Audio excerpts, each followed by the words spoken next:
The Democratic Republic of Congo has committed to reduce its carbon emissions by 21%, equivalent to 650 million tons of CO2 emissions by 2030.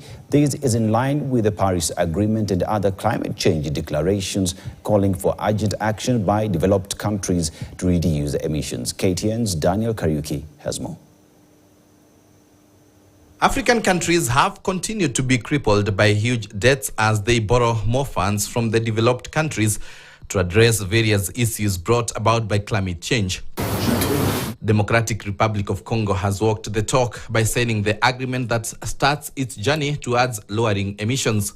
In a call to action, African leaders attending the inaugural Africa Climate Summit held in Nairobi, September 2023, stressed the importance of decarbonizing the global economy for equality and shared prosperity.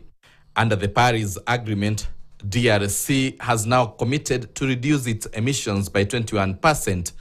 DRC inked a $48.2 billion deal that will cover its transportation, energy, industry, waste, agriculture and forestry, a move deemed necessary to ensure control, monitoring and reporting of activities aimed at generating, absorbing and reducing greenhouse gas emissions across the national territory in order to ensure that DRC meets its commitments under the Paris Agreement.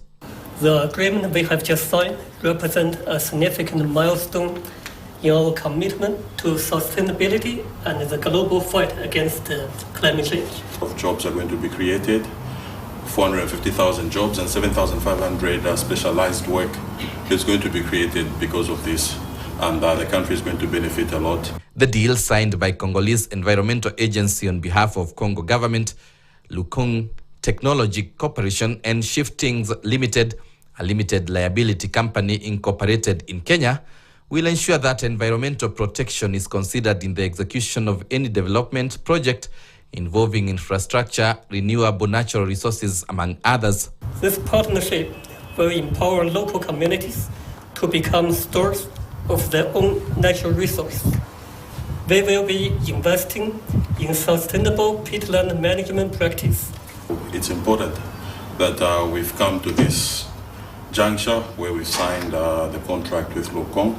They're going to help us to address the global warming, to reduce the temperature. The DRC government has maintained it is committed to the process of establishing the legal and institutional framework related to the carbon market to strengthen its national capabilities to combat climate change, even as focus shifts to other African countries. Daniel Kariuki, KTN News. Manuel Cabinet Secretary